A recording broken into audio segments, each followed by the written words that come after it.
Hey, what's going on guys? This is Jake at That Fit Friend, and today I'll be reviewing the Reebok Lifter PR3.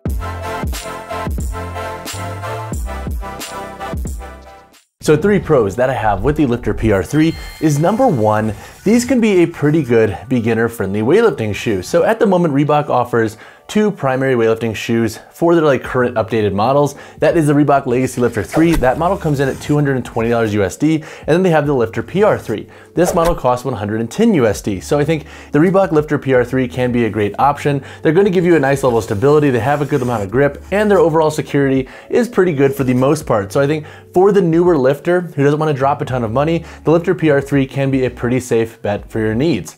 The second pro that I have with this shoe is that if you want a lower heel elevation with your weightlifting shoe, this can be a really good option to look into. Now, if you look on like Rogue Fitness or Box Basics site, they list this model's heel to toe drop at 18 millimeters. However, on the outsole of the shoe, we have 15 millimeters written as to what the heel elevation is. So I'm gonna go with the 15 millimeters, and that brings the heel height of this model 2.6 inches. So if you're somebody who, for example, wants to transition into using heel elevated shoes for different exercises or start acclimating to the style of footwear, if you're getting more into weightlifting, etc., and you've been using something like a flat shoe, this can be a really good option to explore because with its slightly lower heel to toe drop compared to other weightlifting shoes, it can give you a slightly better runway, I think, to acclimate to the style of footwear, to figure out, okay, do I need a higher drop? Do I resonate with a 0.6 inch elevation? So it's a good shoe, I think, for most folks who are transitioning into weightlifting shoes, trying to figure out what type of heel elevation will work best for them without necessarily having to break the bank to do so. My third pro with this shoe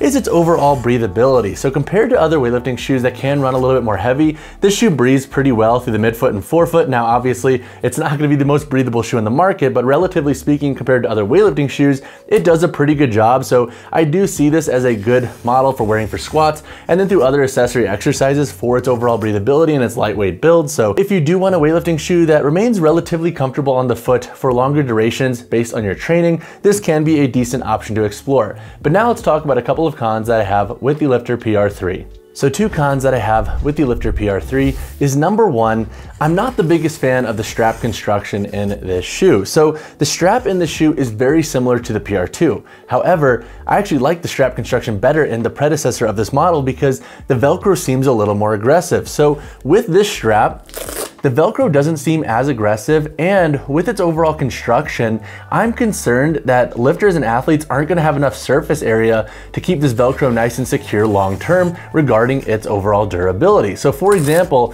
when I'm lacing and strapping up in the shoe, I have about just over an inch of surface area with this strap, and that's concerning because as I wear the shoe more and more, I'm nervous that this strap and its Velcro are gonna kind of lose that tenacity to keep you locked down. So I think if you have a high volume foot, or if you're concerned about this shoe's overall midfoot strap, I would say look into other models or look into the PR2 because I think that model strap was actually built a little bit better. The second con that I have with the Lifter PR3 is its tongue construction. So this model features a pretty wide mesh tongue and it has this outer liner here. Now this isn't necessarily the biggest deal regarding its overall comfort and security. My issue with it is that it's not gusseted, and so it starts to round in at times, and that can be very annoying, especially when you're mid-set and your tongue is coming in and pressing into the foot because then you have to unlace, unstrap, and realign that tongue. So if you are going to invest in this shoe, expect the tongue to be kind of annoying, and when you're putting the shoe on, I would highly suggest like unlacing it fully, unstrapping it, and laying that tongue nice and flat to where you want it to sit when you're training, because that will kind of limit that tongue rounding in.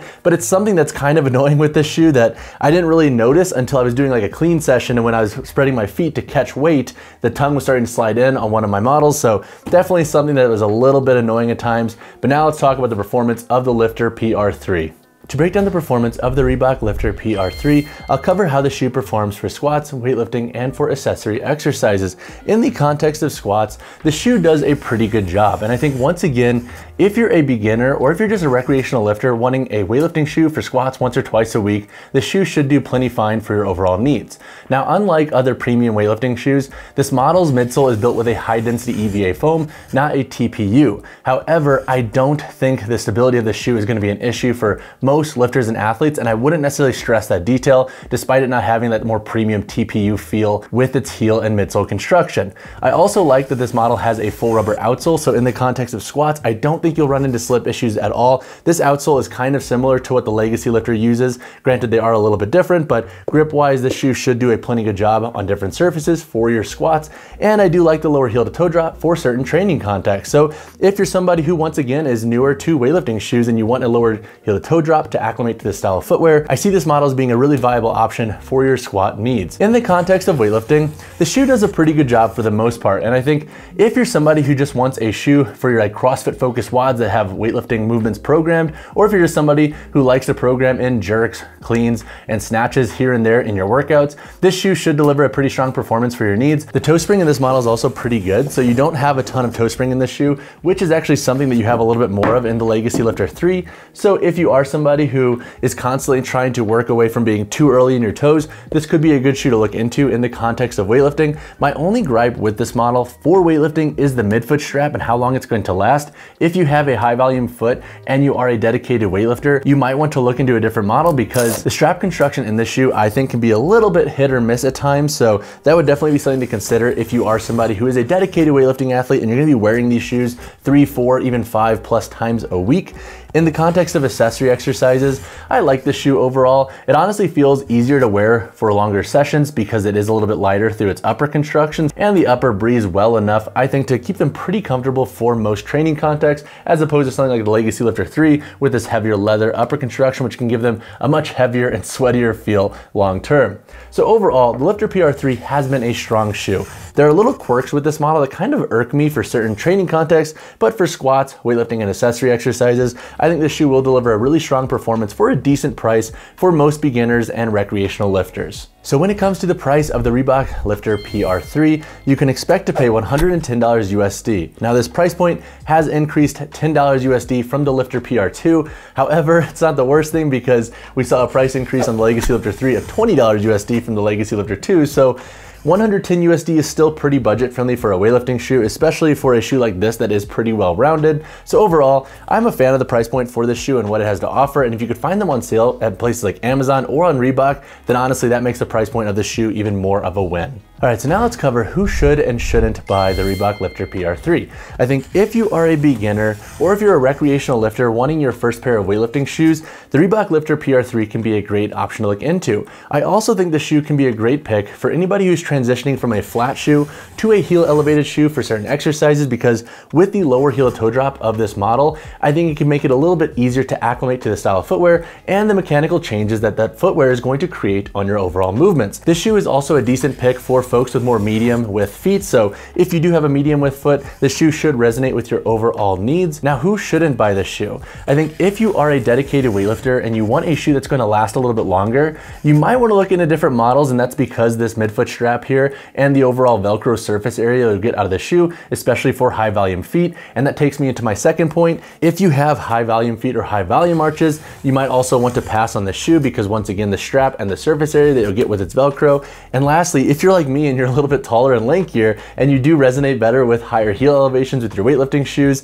then you might want to look into other models as well, because with a 0.6 inch heel, it's going to be sitting on the lower end for weightlifting shoes regarding heel elevation. And you might want to look into something like a Legacy Lifter 3 that has a heel elevation of like 0.86 inches, or something like an Anta 2 that has a heel elevation that sits around like 1 inch. So when it comes to the sizing and fit of the Reebok Lifter PR3, I think this model should fit true to size for most folks. So if you have a narrow, medium, and slightly wider foot, this model should fit pretty true to size. Now, it is worth noting once again that you don't have the longest strap in the shoe, and the insole in this model is not removable. So if you have a high volume foot, you're not gonna be able to take out the insole in this shoe very easily. Granted, like, you can force it out, but I would not recommend doing so because that will mess with the durability of the shoe long term. So this would be something to consider if you do have a high volume foot, but I think for most foot anatomies, you should be safe going true to size in this model. And if you've worn the Reebok Lifter PR models in the past, go with the same size. And if you wear the nano models, this shoe should fit pretty true to size as well regarding the size that you go with those shoes.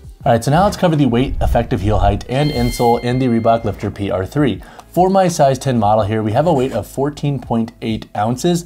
The effective heel height in this shoe is listed on the outsole as 15 millimeters. Other sites have it at 18 millimeters, but honestly, I'm going with the 15 on this shoe because why would Reebok write 15 on the outsole of this model only to have it be 18 millimeters? It makes no sense. And then once again, the insole in this shoe is not removable. Granted, it is only held in with an adhesive, so you can technically take it out, but I would recommend not doing so if you want to get the most out of the shoe's long-term durability. All right, so now let's break down the construction of the Reebok Lifter PR3. Looking at the upper construction in this shoe, we have a blend of mesh and textile materials. So in the forefoot and midfoot, this material is a little bit lighter weight. We also have a light synthetic overlay around the toe box of this shoe. And then as you transition into the midfoot and heel, that's where you have more textile overlays with the mesh construction. The boot itself is pretty padded, and you also have an external heel tab here to help pull this shoe on. Looking at the midfoot construction in this shoe, you have a singular midfoot strap, and once again, the strap is pretty short and it's built with a plastic anchor, so that's also another knock against the shoe strap's long-term durability. Granted, it is a more budget-friendly model, so that is something to consider with this shoe. And then looking at the eyelets in this model, you have 6 core eyelets that go up with the 7th back here for lace lock. Overall, I find the laces to do a pretty good job at locking down the foot, and the strap is okay, but once again, it's not the longest, so if you have high volume feet or even just medium volume feet, I'm not convinced you're gonna have the most surface area with this strap. This is usually about where I sit, which is right around like that 5 or 6 mark on the strap here. Looking at the tongue construction, once again, we have a wide padded mesh tongue with this outer liner here. It can be prone to lipping in, so keep that in mind with this model. So when you're putting it on, make sure you lay this tongue flat. Looking at the midsole construction in this shoe, you have a high density EVA foam midsole that wraps from the forefoot back around the heel. You also have some extended cups back here to help give your heel a little bit more stability. And then looking at the outsole, we have a full rubber outsole here, and we have a little bit of an outsole wrap around the toe box of this shoe. Overall though, that kind of wraps up the gist of this shoe's construction. It's pretty simplistic in nature, and there are a lot of similarities to the Lifter PR2, which I have compared this shoe to in my first impressions video, so definitely check that out. But if you have additional questions on this model's construction, drop a comment down below. All right, y'all, that wraps up my review of the Reebok Lifter PR3. If you have additional questions on this model, drop a comment down below or reach out to me personally, whichever you prefer. And as always, drop a like on the video, subscribe to the channel. I'll see you in the next one.